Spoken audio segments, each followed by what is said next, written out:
네, 본래 행정학을 전공을 하시고 가르치셨죠. 고 노무현 대통령과 지방분권 비전을 공유하면서 정치권에 발을 들이셨습니다. 최근 출간한 저서 국가 있어야 할 곳에는 없고 없어야 할 곳에는 있다에서 무딘 칼날로 개인과 시장에 개입하는 국가 권력의 타파를 주장한 적도 있으십니다. 그리고 최근 국민의힘 선대위에 상임선대위원장으로 합류하셨습니다. 김병준 상임선대위원장님 모시겠습니다. 안녕하세요. 네, 안녕하십니까. 네, 여전히 입에 잘 안 붙습니다. 상임선대위원장보다 교수님, 선생님.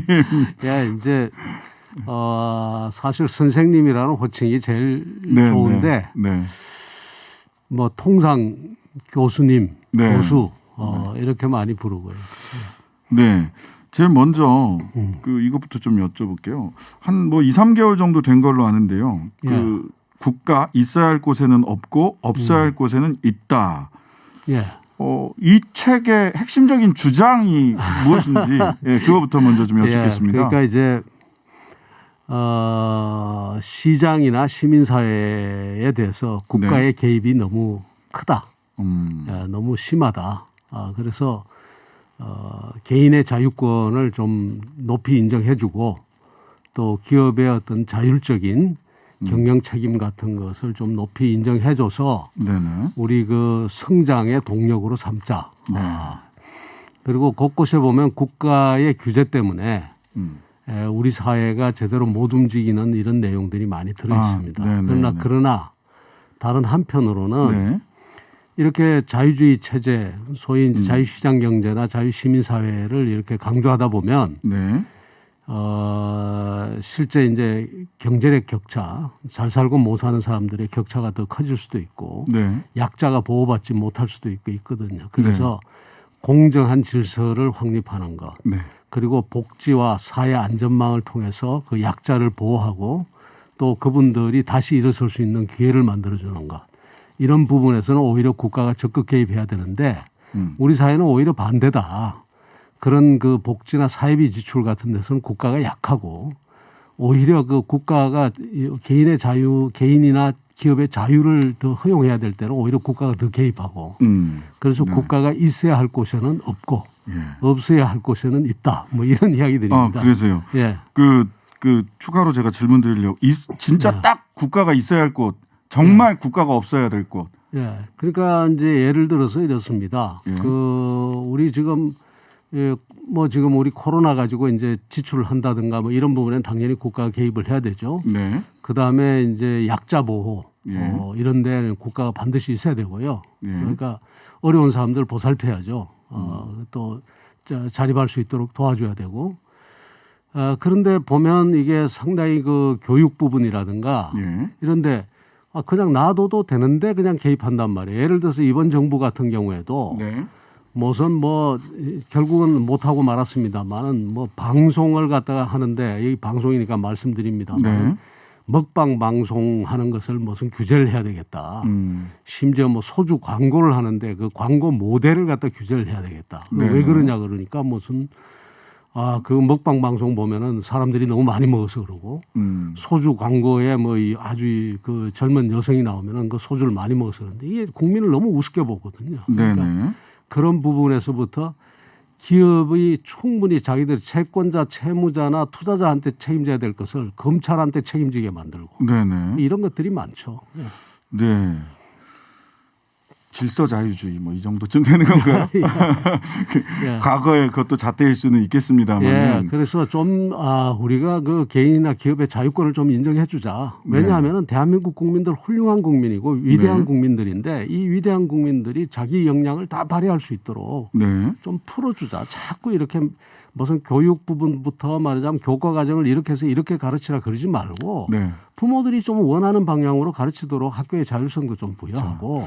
그러다 보니까요. 그러니까 이 윤석열 후보가 기존에 소위 그 시장, 노동시장 내지는 일반 시장에 대해서 했던 이야기는 대체로 그 원초적 자유주의에 가깝다라는 생각 그런 평가를 듣고요. 그 다음에 또 한편으로는 김종인 위원장 같은 경우는 소위 뭐 우리 헌법 119조 2항 경제민주화 조항을 뭐 굉장히 본인의 트레이드 마크로 해서 국가의 시장 개입, 경제를 모르면서 자유주의인 척한다라는 이야기를 하셔서 아무래도 세 분의 그 시장이나 세 분이 생각하는 자유주의가 좀 달라 보인다라는 평가를 많이 하거든요. 그러니까 앞서 어느 부분이 공통점이고 어느 부분이 다른 겁니까? 똑같습니다. 똑같습니까? 똑같을 수는 없지만 예, 예. 대체로 다 이제 같은 맥락인 것이 아까 네. 말씀하셨습니다만 우리 헌법 119조 2항을 지금 이야기를 하시고 그 2항을 네네. 강조하시지만 네. 2항 이전에 1항도 있단 말이죠. 네네. 1항은 개인과 기업의 자유와 창의를 존중하는 걸로 돼 있지 그렇죠. 않습니까? 그다음에 그래서 2항은 1항, 경제민주화. 예, 그 1항과 2항이 합쳐서 우리 헌법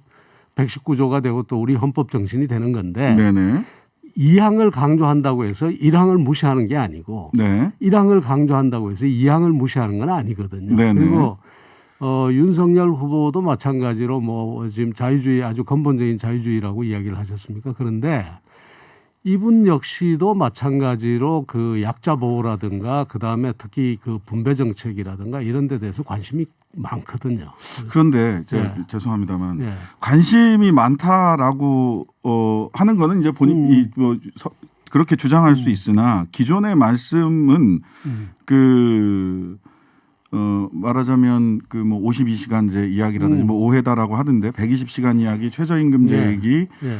그다음에 부정식품이라도 먹을 자유 하면서 밀턴 프리드만을 인용해서 네. 얘기를 하셨죠. 선택의 자유.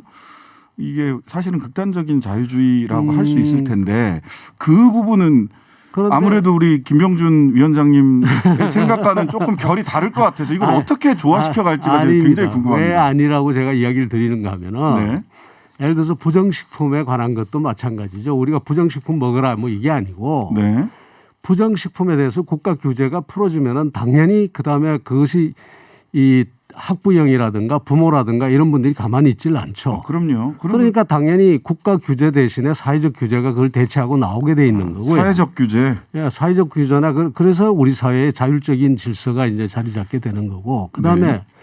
52시간이라든가 최저임금에 관한 문제는 본인이 이미 이제 저하고도 이야기하면서 그건 철폐는 아니거든요. 네. 그러나 다만 예를 들어서 최저임금만 하더라도 우리나라처럼 이렇게 말하자면 지역과 관계없이 일률적으로 담요로 덮듯이 이렇게 하는 나라는 없거든요.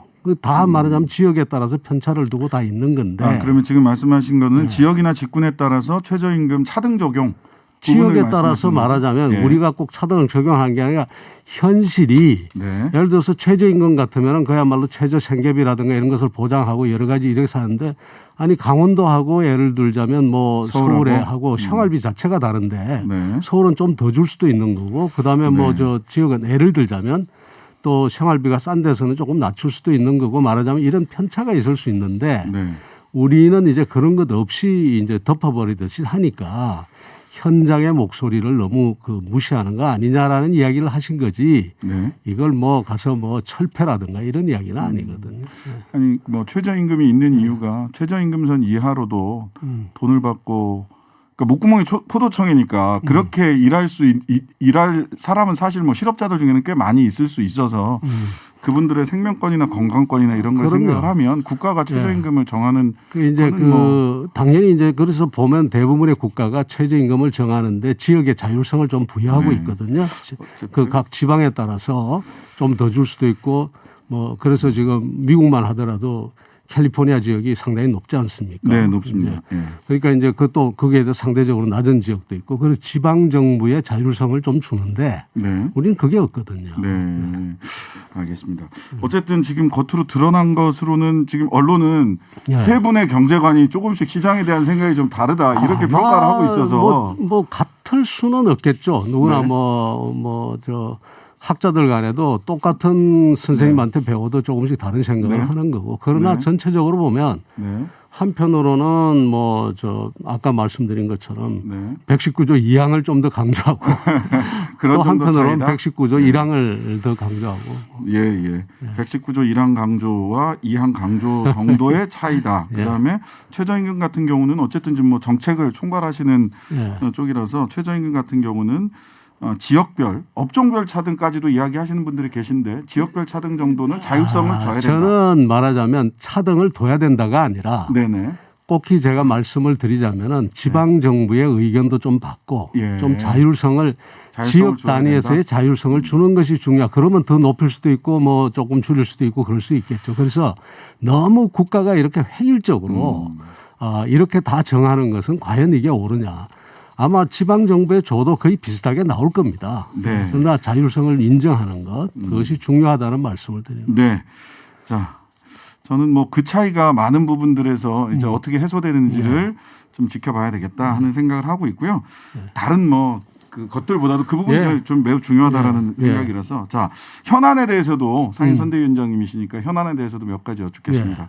첫 번째는 인재 영입 관련해서 말하자면 우리 김병준 위원장도 중도 확장 그다음에 호남권 쪽으로의 서진 이라고 하는 것들이 전부 다 이제 뭐 모든 선거를 할 때마다 그렇게 하겠지만 함익병, 김성태, 노재승 그다음에 또 김진태 5.18 발언을 하셨던 이런 분들이 중도 확장 서진 노선과는 어울리지 않는 인선 아니었느냐. 이 부분 어떻게 평가하십니까?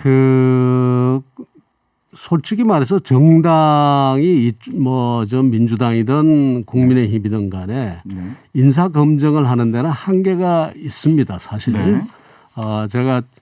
제가 청와대에서 뭐 꽤 오래 근무를 했습니다만 네. 청와대에서 굉장한 그 어떤 검증의 네트워크나 이 체제를 잘 갖추고도 청와대 인사에 실수가 계속 나오지 않습니까? 그것과 마찬가지로 오히려 정당은 그거조차도 없는 상태에서 지금 인재를 영입하고 있거든요. 그러다 보니까 이쪽 정당 저쪽 정당 할 것 없이 이제 임명하고 난 다음에 여러 가지 비판이 있는 경우가 있습니다. 그리고 이제 아까 김성태 의원 같은 경우는 이야기를 하셨습니다만은 요건 이제 이 어떻게 보면 중앙위원회 의장, 의장을 하니까 그 의장이 직능이니까 직능이 그대로 말하자면 옮겨왔던 경우고요. 그래서 그 케이스마다 사정들이 좀 다르다.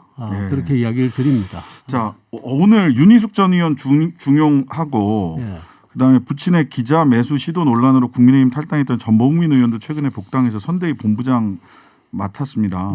근데 저는 윤희숙 전 의원 중용하는 거 보고 물론 공격수로서 굉장히 뛰어난 이재명 공격수 역할도 있지만 어쨌든 부친의 농지법 위반이라는 부동산 투기 의혹으로 물러나셨는데 더군다나 최근에 또 우리 그 후보의 부인과 장모 관련해서 그 양평군에 농지법 위반 내지는 투기 의혹 이런 게 있단 말이죠.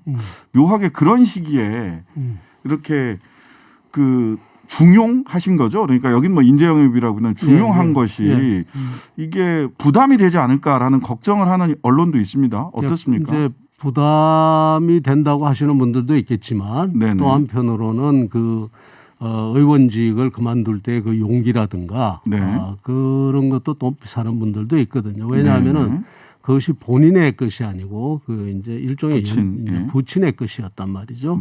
그럼에도 불구하고 그 의원직이라는 게 그 좀처럼 그렇게 내놓을 수가 없는 건데 내놓은 이런 부분들이 있죠. 그리고 이 전봉민 의원 같은 경우는 사실 제가 이 부분을 잘 모르겠어요. 이분이 그 어떤 문제 때문에 요거는 이제 부친이 기자를 매수하려고 시도했던 이 건으로 이제 본인이 탈당을 하셨죠. 당에 부담을 주고 싶지 않다라고 해서. 그건 제가 지금 사실은 여기 와서 지금 제가 보고 조금 더 무엇 때문에 이제 그 탈당을 하고 또 이렇게 됐는지 그 내용을 잘 몰라서 제가 답변을 잘 못하겠습니다. 알겠습니다. 어쨌든 최근에 또 이제 부인 관련해서 김건희 씨 관련해서 여러 가지 논란이 있습니다. 근데 굉장히 강력한 대응을 어제 하셨더라고요. 그러니까 당 선대위에서. 근데 또 후보는 다 이제 고소고발을 했잖아요. 고소고발을 하고 오늘 YTN에 대해서도 어제 추가 인터뷰를 했던 YTN에 대해서도 법적 조치하겠다라는 입장인데 후보는 대답할 가치가 없다라고 해서 이렇게 탁 쳐냈어요. 말을 하자면 이게 좀 엇박자 아닌가라는 얘기도 있는데 사실이 아니고 사실이 아닌 것이 보도된 데 대해서 뭐 법적 조치를 가니까 엇박자는 저는 아닌가 엇박자는 아니다. 아닌 것 같고 그 다음에 이제 이 이 굉장히 자극적인 그런 그 이야기들이 네, 지금 그렇습니다. 이제 나오고 있는데 이제 이건 뭐 저희들은 아니라고 믿고 있습니다. 네. 그리고 그 없는 사실을 지금 계속 만들어내는 것으로 지금 보고 있고요. 네, 우선 네. 그 후보가 거기에 대해서 강력 대처하는 거는 당연한 거고 그다음에 뭐 그렇다고 봅니다. 예. 네. 그 열린공감 TV, 오마이뉴스 등에 대해서 어제 고소고발을 했고, 근데 이제 또 소위 레거시 미디어라고 할 수 있는 YTN과도 법적 분쟁을 불사하시는 불사할 것 같은 태도를 오늘 보여서 예. 이게 어디까지 파장이 갈지. 근데 이게 이제 사실이 아닌 것이 너무 널리 퍼지면 네, 이게 네, 참 네. 서로가 더 불편해지거든요. 그래서 초장에. 예. 예. 자, 김건희 씨는 언제쯤 등판을 하게 될지 이 사람마다 말이 좀 달라요. 예, 임태희 본부장 같은 경우는 커튼 뒤에서 저는 그걸 뭐 수렴청정이라고까지 얘기하는 건 좀 과장이다라는 생각이 드는데 어쨌든 등장하지 않을 것이다라는 취지로 말씀을 하셨고 또 적절한 시점에 등장할 거다라고 말씀을 하시는 분들도 계시는데 어떻습니까? 참 제가 말씀드리기가 굉장히 곤란하죠. 이것은 후보조차도 참 말하기가 어려울 것 같아요. 왜냐하면 아무리 배우자라도 배우자가 어떻게 생각하느냐도 굉장히 중요한 거 아닙니까? 네. 그래서 그 점을 물론 이게 대선이라는 그 굉장히 큰 이벤트가 있지만 네. 그러나 그것을 제가 또 아니면 제3자들이 언제 나올 것이다. 뭐 이렇게 이야기하기는 상당히 곤란하다. 자, 아유 시간이 짧네요. 더 여쭙고 싶은 게 많은데 마지막 질문 드리겠습니다. 대선 후에 우리 위원장님 어떠한 임명직, 선출직, 공직도 맞지 않겠다라고 선언을 하셨던데 열심히 그 본인의 뭐 학자로서 또 가치와 목표, 본인의 정책을 구체적으로 실현하려면 사실은 권한이 있어야 되지 않습니까? 왜 이런 말씀을 주셨는지. 뭐 저 길 짧게 이야기 드리겠습니다. 저도 청와대에 있으면서 뭐 대통령 권한에 정말 뭐 몇 분의 1을 행사해 봤다고 해도 과언이 아닐 정도로 행사해 봤는데 거기서 느끼는 한계가 많고요. 그리고 너무 솔직히 말해서 너무 힘듭니다. 그 한 번도 저는 권한이나 그것이 좋아 보였던 적이 책임과 고통. 그것이 너무 무겁고 또 그렇다고 해가지고 제 마음대로 세상이 바뀌는 것도 아니고 결국 오히려 글을 쓰고 말을 하고 그러면서 제 나름의 행복을 추구하는 그 행복 추구권 그것도 제가 좀 제 스스로 좀 찾고 싶고 그렇습니다. 이번 경우도 마찬가지로 제가 될 수 있으면 선대위 안 들어가려고 했는데 뭐 어쨌든 이렇게 관여하게 됐습니다. 아니 그러면 세종에서는 지금 지역구 요번에 다 내놨습니다. 다 내놓으셨어요? 예, 알겠습니다. 행복 추구 어제 사표 냈습니다. 어제요? 본인의 행복 추구권을 위해서 임명직, 선출직, 공직 모집 맞지 않겠다라는 말씀까지 주셨습니다. 예, 감사합니다. 국민의힘 선대위 김병준 상임선대위원장님이셨습니다. 예, 감사합니다.